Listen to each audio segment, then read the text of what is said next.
Facebook page, and I will share my screen for just a moment, and we'll introduce our amazing guest speaker for today. Let me pull up the slide and we'll jump right into it. Our amazing guest speaker today is Nick DiLeone, and this meeting is not a solicitation for any deals. It is not legal or financial advice. We simply share what we do, professional sharing what we do about apartment investing. And don't forget, our speaker for next week is Wesley Yates. If you can see here on my screen, Wesley Yates. Today, Nick will be speaking about a case study on a multifamily deal that they closed recently and what all goes into that. And a little bit about the Eagle City multifamily team. We are here in the interest of helping people attain financial freedom. Who doesn't want that? And so Dr. Sanjeev and his wife, Nikki Mall, are part of the team, as well as Asif Kumar here in the Dallas area. And we acquire apartments here in the DFW area and in other business-friendly markets. And let's jump right in and introduce our amazing guest speaker today, Nick DiLeone. Nick is a venture capital investor and commercial real estate investor. In the real estate space, Nick leads DiLeone Real Estate Partners, focusing on capital raising, investor relations, deal sourcing, and asset management. Nick has 20 plus years of commercial real estate experience as a senior asset manager at one of the largest real estate owners in the world, Nuveen Real Estate. Nick sold 15 properties across the country, including 5 in Texas. DiLeone Real Estate Partners is focused exclusively on multifamily and RV parks. We own 1,600 multifamily units and RV park pads as a GP. Nick received his BS in Finance, Information Systems at the University of Albany, and his MS in Real Estate Finance at NYU. Welcome, Nick. We're ecstatic to have you on the call this evening, and just go ahead and share a little bit about yourself and how you got started. Thank you, Herb. Thanks for that introduction. Really grateful that you asked me to be on here with your team here. Thanks, Herb. Saw you at our meetup last week. So yeah, my name's Nick DiLeone. I'm based in Frisco, Texas. Originally from New York City area. Lived there for most of my life, and then lived in California for 4 years. Got sick of California. Gave California the boot and moved to Texas. I actually moved to Texas a month before COVID hit. So we were really lucky and blessed that all our friends in New York and California are on lockdown, and in Texas, some people didn't even believe COVID existed. And we just kept going and kept, building apartments and buying apartments. So really lucky to be here in Texas. I worked in commercial real estate for many years as a W-2 employee. So I worked at Nuveen Real Estate for 15 years, moved out to California as an asset manager out there, and I got laid off from that job after 15 years. That was a big punch in the gut. That's when I started thinking about, I need to kind of do my own thing. Then I worked for a value-add industrial shop for 2 years, and I got laid off from that job. And that's when my wife was like, let's get out of California. Moved down to Texas, started looking for W-2 jobs in real estate, and then COVID hit, and it's hard to find a W-2 job through COVID. So launched the syndication business and just never looked back. So, you know, we focused on multifamily kind of initially, and we also invest in RV parks. Me and my partner, Mike, who's based out of Waco. And I'm going to talk to you about a property that we own in Waco and kind of a case study around that. So just going to share my screen here.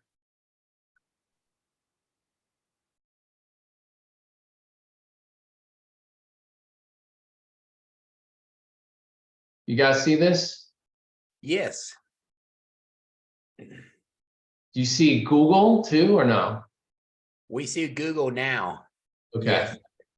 Let's move that back. Okay. Okay, so you guys can see this one pager here? Yes, Fleetwood Square. Okay, perfect. So this is a property, like Herb noted, this is actually not that recent, but there's a lot of story here to talk about. We purchased this in September of 2021. There was a loan assumption before loan assumptions were kind of a thing. My partner is a debt underwriter, was a debt underwriter at Citibank.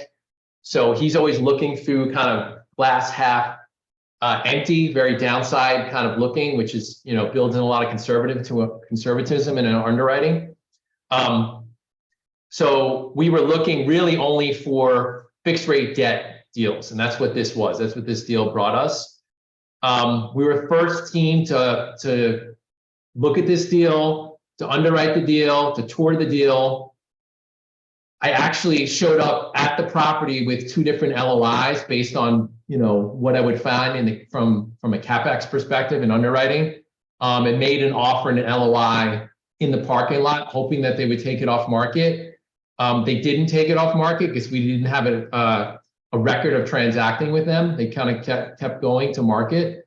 But there was actually a valid retrade in this deal. So basically, you know, a retrade, depending on your, you know, everyone's experience here, is just right before you go hard, or the money kind of goes hard, you know, non-refundable money. You go through your due diligence process and you look for, you know, different issues. You look through the rent roll, you look at the property, inspect the property.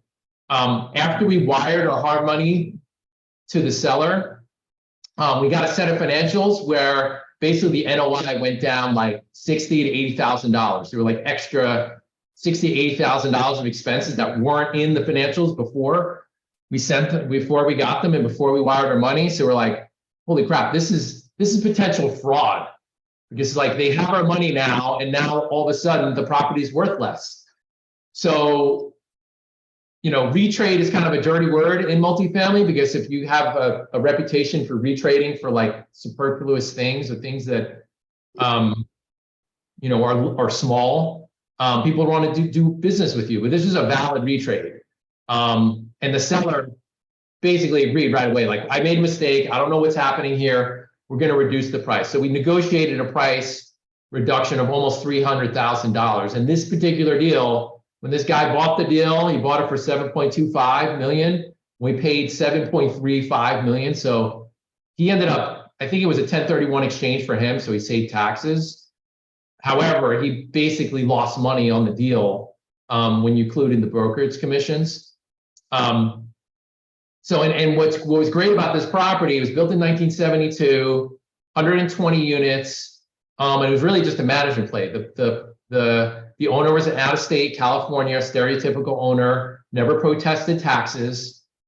When I went to tour the property and talk with the property manager, on her monitor, she had a little Post-it note, and the Post-it note looked like it had some unit types and rents on it. I was like, what is that? She's like, oh, that's my rent card that I use. And I was like, when's the last time you updated that? She's like, it's been about a year.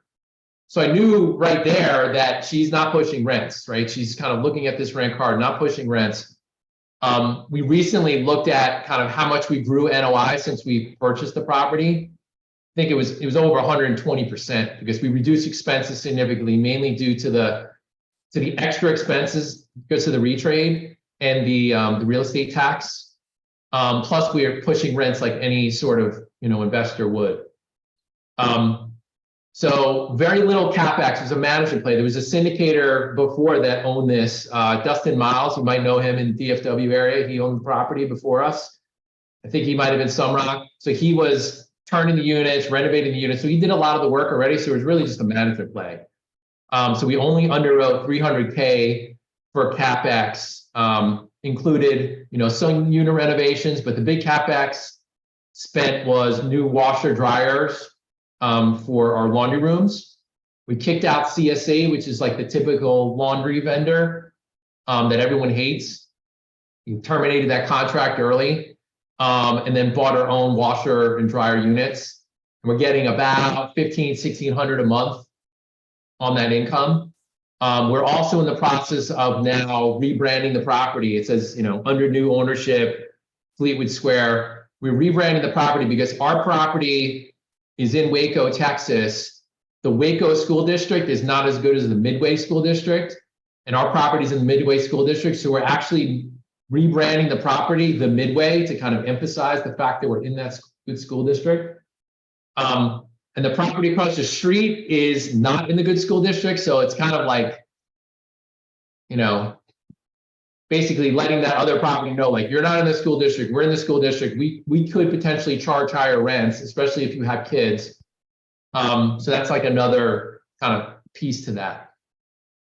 So, I mean, that's the property, kind of the purchase story. Now, if we take a step forward, we purchased in September. Because it was a loan assumption, it took a long time to assume the loan. We started the process in February of 2021, and we purchased it in September. So you can imagine it took a long time. Plus the retrade kind of added some time in there. By December, January of 2022, there was a huge run up in prices right before they started increasing interest rates. And a property that was, in our opinion, inferior to our property, we bought it for $61 a door. Properties were coming out to market. And again, we bought it $61 a door, but the basis was a little bit lower because there's a loan assumption at above market interest rates, right? So our interest rate was 4.7, can't remember the interest rate. It was like just below 5. Right. It was 4.73, I think, 4.74. So there was a discount that we got.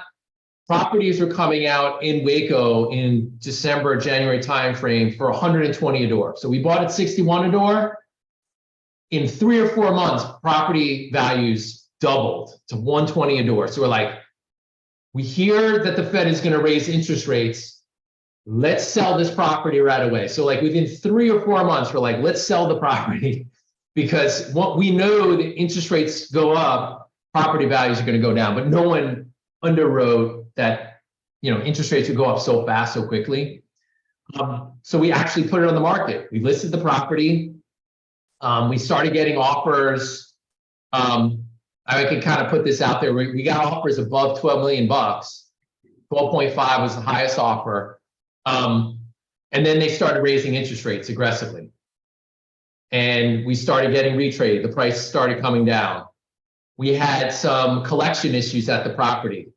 The property manager was putting tenants in without a whole lot of background checks, and checking, that they could afford the rent, right? Typically you want at least 2, probably 3 times the rent income ratio. And they were putting a lot of tenants in there, so the collections were going up. So we knew that not only were interest rates going up, but the price was coming down because of that. And once someone dig into the property and they saw the collections, they were going to retrade us even more and push the price down even more. So we just took it off the market. We had fixed rate Fannie debt, with 7 or 8 years term left on the debt. So we're like, we'll just hold it until things start to stabilize. Fast forward to today, things have stabilized in the market a bit. Interest rates aren't moving as much. People anticipate the Fed is going to pause next go around. So now we've gotten BOVs to potentially sell the property. We're talking with different brokerage firms to kind of find out where pricing is. Pricing obviously isn't at that peak point of January, February, March of last year. But so far it's about where we underwrote the exit price to be. So we would have happy investors if we sold. So you might end up seeing this property come to market, depending on kind of a few factors, but yeah, I mean, that's this property in a nutshell.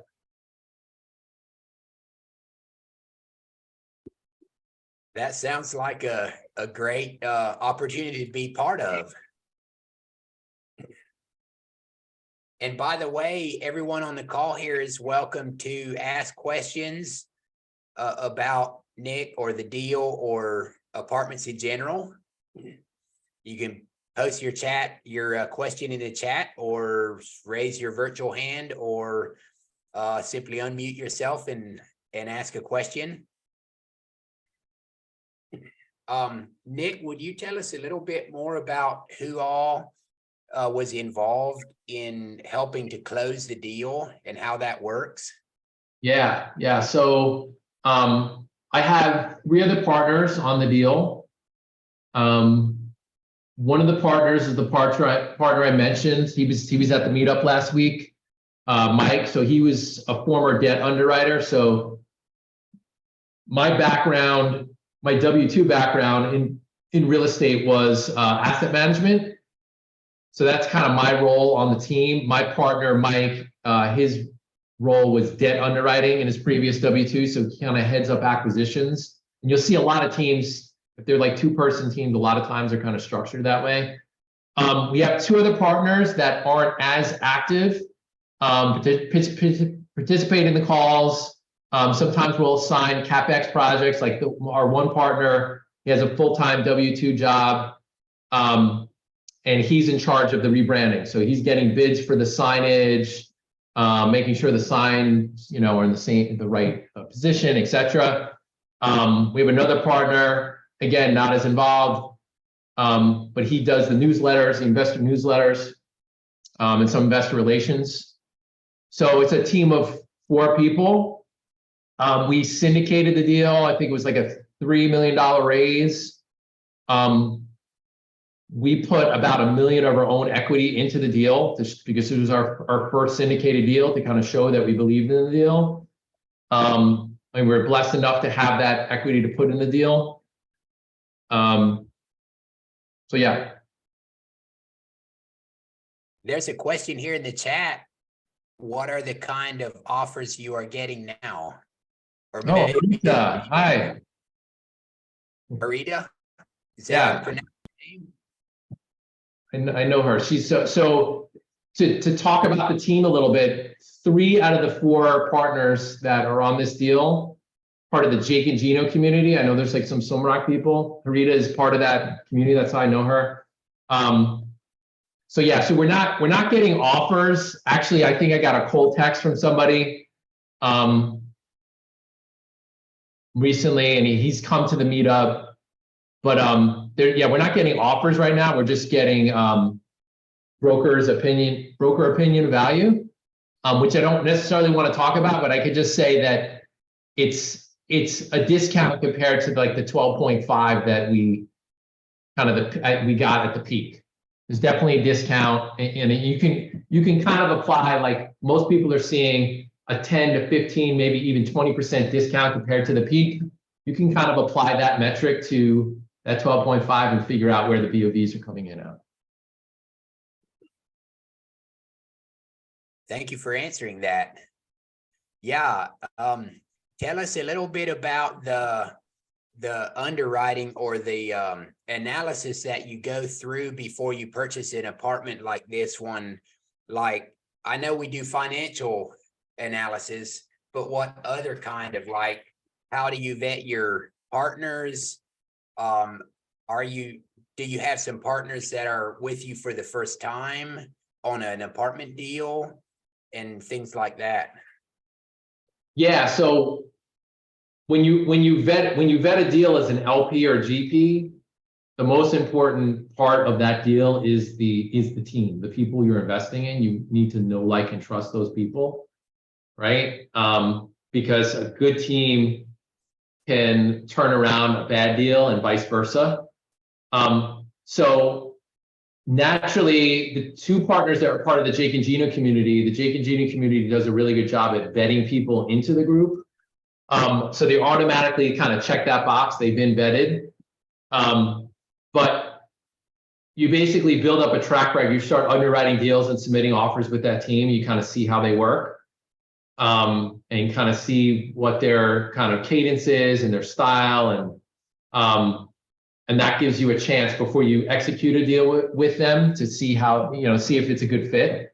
I would suggest, and this kind of came up on this deal, if you haven't done deals before, talk about the GP structure and how that's structured and who gets what piece early into the process. Don't wait. We waited on this and it became contentious later on, because you might want to walk away from that partnership if you feel like it doesn't really align with what you're thinking. So I would say that's super, super important. And then, talking to other people, right? Getting recommendations, other people within the community, about the GPs you're going to work with. If you're an LP investing in a GP deal, same sort of thing, talk with other people. If they have a track record, full cycle deals, figure out what that is. At the time, this is our first syndication, so we only had our institutional track record, which technically we can't put on our website because it's that company's track record. But we talk about that and tell people about that because, we obviously contributed towards that. Yeah, that's good information. Did you say Jake and Gino, the group that you're associated with? Where are they? That group, yeah, it's another kind of Some Rock-like group, education group, and joined that back in 2019. It's been a while. Okay. For a few years then. Yeah, that's good. It's good to be a part of a group that does the same thing as you. Yeah, and teaches, right? Yeah, I mean, the networking and kind of like-minded people, it sounds cliche, but it's true. It's good to join one of those groups. I think someone's asking, Gino Barbero and Jake Stenziano, yeah. Okay. Tell us a little bit more how you underwrited the area and okay, so apartments come in A, B, C, and D class, right? A being new, most amenities, D being the worst that we want to stay away from, right? B and C is the working class, right? Yeah. But tell us a little bit about what you did on in general, this deal or any deal, what you do for the area, because areas also come in A, B, and C class, and D maybe area, like the surrounding area, and the population and everything and the growth and all. One of the first things we do is we plug the address into the it's like a government website that shows the household income tract, and it's really detailed, right? So you can kind of click around. Actually, if you want, I don't know if you guys use this, but I can share my screen and show you guys. Sure.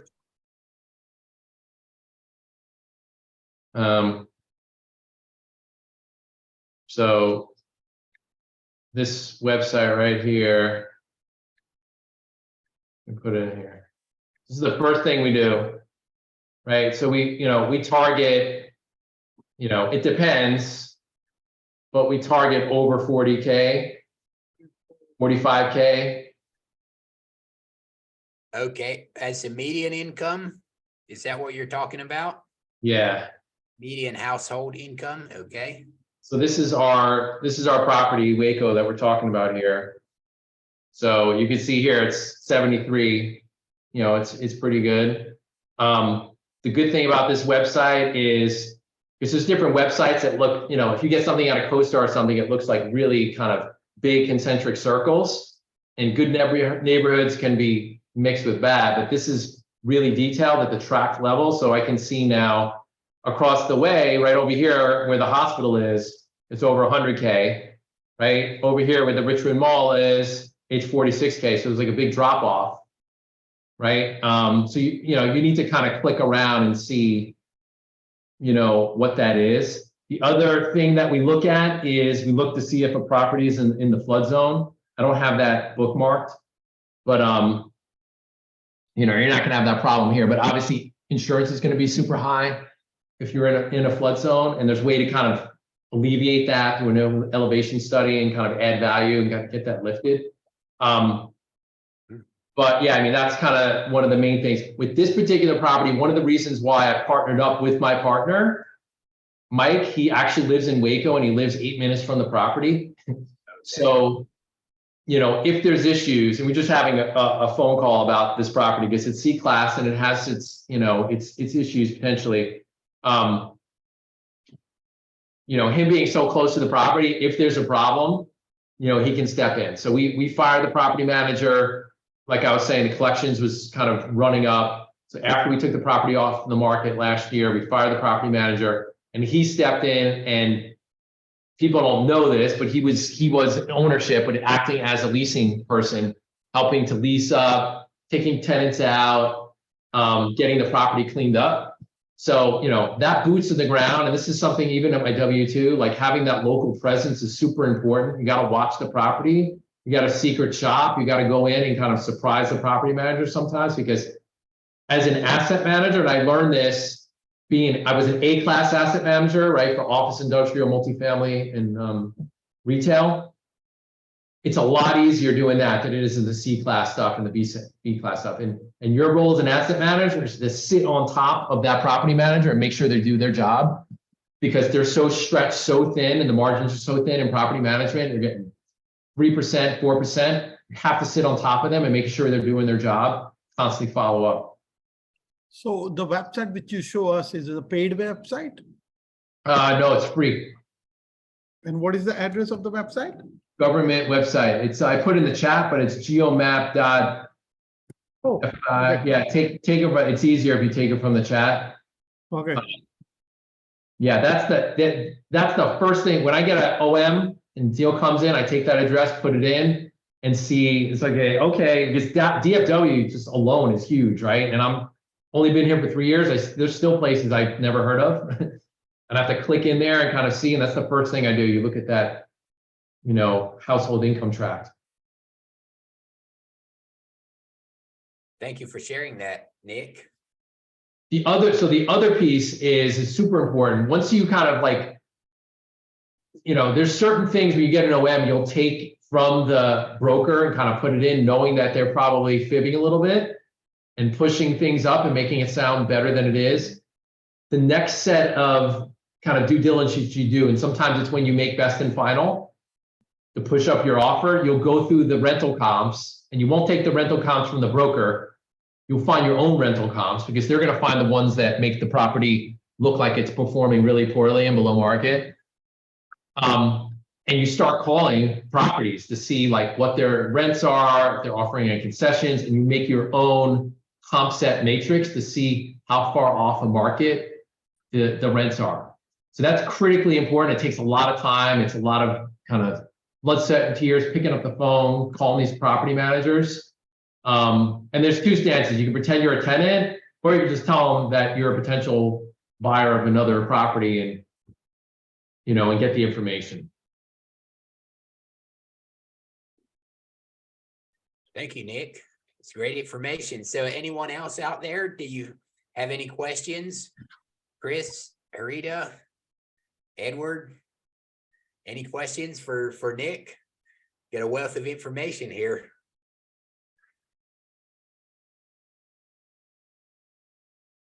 Post it in the chat or unmute yourself. Anything else you would like us to share with you around apartment investing or how you can get involved? Please go ahead and ask your question or.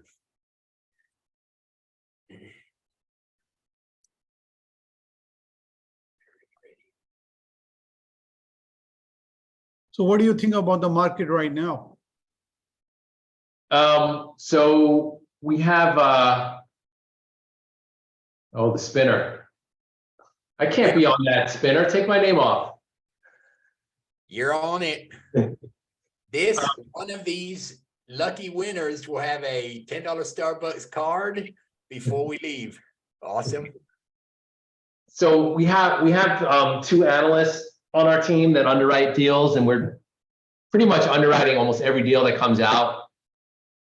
There's hardly any deals in the market. There's still 5 to 10% bid-ask spread. Sometimes it's 15, 20%, depending on like who the seller is. They just try to get their 2022 prices. Everyone says they're waiting till fourth quarter, third quarter, fourth quarter, because that's when the stress is. I listened to that Neil Bawa Old Capital event, right? He said he's getting one phone call per day on how to basically rescue capital. Like he's supplying rescue capital if your deal is in distress. So in February, he was getting, like one a month. March it was one a week, and now he's getting one per day. So the distress in the market is accelerating. And there's a few ways to think about it. One, we're still offering on properties now. We're going to make an offer on a property here in Dallas shortly here, because there's a lot of people waiting on the sidelines, so it's less competitive, and we like that. Some people think in fourth quarter, like all the deals are going to start happening and all the prices are going to drop. But I also think there's a lot of people waiting on the sidelines. That's going to prop the prices up a little bit. It's going to make it super competitive. So to me, if you want to be in the market, this is a great, they always say there's never a good time to start, but this is actually a really good time to start because the bases have come down and they're lower. Even, and in theory, a lot of people think interest rates are going to come down in a few years. So you can refi your debt at a lower basis. So we're making offers now. We'll continue to make offers. And then hopefully there is, without hurting too many people, because you want to see people get hurt, there is distress in the market and more deals come in fourth quarter. And we can all get some good deals because I think it is a really good time to be in the market right now. It's very hard, however, to raise capital right now because LPs maybe are afraid to lose their job, or they think we haven't hit the bottom yet. It's like, I don't want to buy a property now when values might come down a little bit. I want to buy at the bottom, and you can't buy the bottom, can't time the bottom. You just get lucky. So yeah, I would caution anyone kind of going out for big capital raises. It's challenging. I mean, even some of the people that I know can go out and raise like $100 million. They're having trouble raising capital, and they have to change their terms to lure LPs in. Nick, we have a question in the chat from Christopher. What do you look at first when looking for a deal? Yeah, I mean, we talked about it a little bit. The first thing is I look at the household income. We'll look at the price per door relative to where other things are trading. It was much easier 1 or 2 years ago because you kind of knew where cap rates are, like A, B, and C were all kind of on top of each other, right? Now there's like a spread between those. And this is why we have our analyst team kind of underwriting all deals. We're tracking everything. I'm just on a call with CBRE broker. We're starting to look at Class A deals to see where they're executing at and where the cap rates are executing at. And it's honestly all over the board. And there's one deal that was a Class A 5 cap because there was tons of lease up risk. There's another one that just traded in, well, they're about to go to contract in Prosper. And because it's hot Prosper, it was a sub 4 cap. It was like 375. So you look at all these relative metrics. You look at the price per door, where it is, what the going in cap rate is, non-tax adjusted. Then we'll also do a tax and real estate adjusted going in cap rate based on the trailing 12, right? If it's just way too low, there might be a story there, but it's maybe probably not priced right. Question? Thank you, Nick. Yeah. If there's no other questions, we're going to go ahead and pull the lever. Oh, here's a contact information, how to get a hold of you, someone is asking. So come on, spin again. Nick, That's not fair. I think it was rigged. Nick DiLeone, you're the winner tonight. You're the speaker. You're delivering the message. I have no control over who wins. Google does. All right. Well, you'll have the gift card for tonight. You'll see that gift card within the hour in your email. You simply open your email on your phone and scan it under the Starbucks scanner and buy your drink. Okay, you go. Thank you for that. So I put my Calendly link in there. I'm actually leaving for Korea for 7 weeks on Wednesday. So that's actually, I just realized that that's really not that helpful at all. Because my schedule is just going to be 14 hours off. Let me put my email address in here. You guys can feel free to email me. I love talking about real estate. If you have questions, you're underwriting deals, I'd love to help you. And yeah, if you have questions about anything, just feel free to reach out. I love helping people. Oh, and I'm also going to do a little bit of self-promotion. The Facebook group, we have this big meetup in DFW. It's probably one of the biggest ones at this point. I know people that have met a lot of their partners through our meetup. So we just love that we're like making so many connections with people and helping people. So I'm going to post, if you're in Facebook, sorry, my computer is very slow today. If you're on Facebook, here's the Facebook group. Just ask to be added. I'll add you, and it will show you when we have our meetups. Our next meetup it's always the third Thursday of the month, so it's going to be June 15th, and it's always a lot of fun networking with people. Yes, I enjoy it. Thank you, Nick, for putting that on. Thank you for having me, Herb. I appreciate it. Hey Nick, where do you have that meetup? Is it in Dallas proper or in one of the surrounding areas?